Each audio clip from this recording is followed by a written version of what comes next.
Auzubillahiminash-shaytanir-rajim. Bismillahir-rahmanir-rahim. Numerical number 1. A spring is stretched 20 millimetre by load of 40 Newton. एक load है, load आप सादा जबान में वेट को कहते हैं और वेट इक्वल टू फोर्स ही होता है. ठीक है.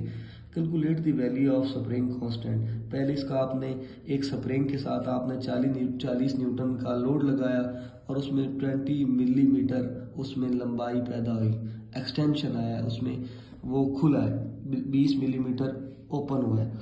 तो पहले आपने स्प्रिंग कांस्टेंट मालूम करना है, जो स्प्रिंग की एक अपनी ज़ाती खसूसियत होती है, सिफ्त होती है उसकी, क्योंकि स्प्रिंग डिफरेंट टाइप्स के होते हैं, डिफरेंट मटेरियल्स के होते हैं. आप सिल्वर का स्प्रिंग लेते हैं, आयरन का लेते हैं, कॉपर का लेते हैं. डिपेंड्स ऑन यू, या depends on the situation and depends on your use.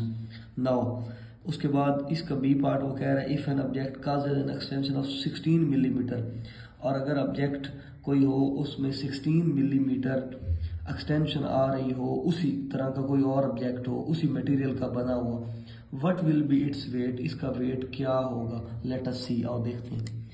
Hooke's law हमें बताता है, according to Hooke's law F equal to K X. F क्या है, आपका लोड है 40 न्यूटन, ये आपका स्प्रिंग है जिसके साथ आपने ऐसे, ये स्प्रिंग के साथ आपने 40 न्यूटन लोड लगाया है. अब जाहिर है स्प्रिंग लोड नीचे आएगा, ये स्प्रिंग इधर अटैच है दीवार ऊपर छत के साथ, तो ये नीचे मूव करेगा. इसमें के अंदर जो लंबाई बढ़ेगी वो 20 मिलीमीटर है. तो फार्मूला हमारे पास है F equal to K X by Hooke's law. K equal to F over X. F क्या है, 40 न्यूटन है, एक्सटेंशन एक्स है 20 मिलीमीटर. 20 मिलीमीटर को मैंने 1000 पे डिवाइड किया है ताकि मैं इसको मीटर में चेंज करूं. अब 0.02 मीटर आया है 20 मीटर का, तो मैंने यहाँ एफ क्या था आपके पास 40 न्यूटन डिवाइडेड बाय 0.02, तो आंसर आ गया 2000 न्यूटन पर मीटर. और मैं जानता हूँ कि 2000 न्यूटन पर मीटर, यहाँ तक भी हमारा जवाब ठीक है, लेकिन मुझे पता है 10 की पावर 3 न्यूटन पर मीटर 1 किलो न्यूटन पर मीटर. ये के किलो को जाहिर कर रहा है, ये इस के को, ये के स्प्रिंग का कांस्टेंट है.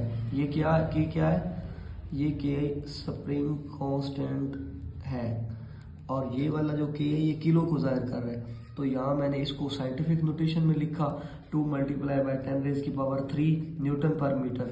तो मुझे पता है 10 रेज की पावर 3 न्यूटन पर मीटर 1 किलो न्यूटन पर मीटर के बराबर होता है. तो मैंने इस सारे की यहाँ जगह पे किलो न्यूटन पर मीटर लिख दिया. पहला क्वेश्चन आपका सॉल्व हो गया.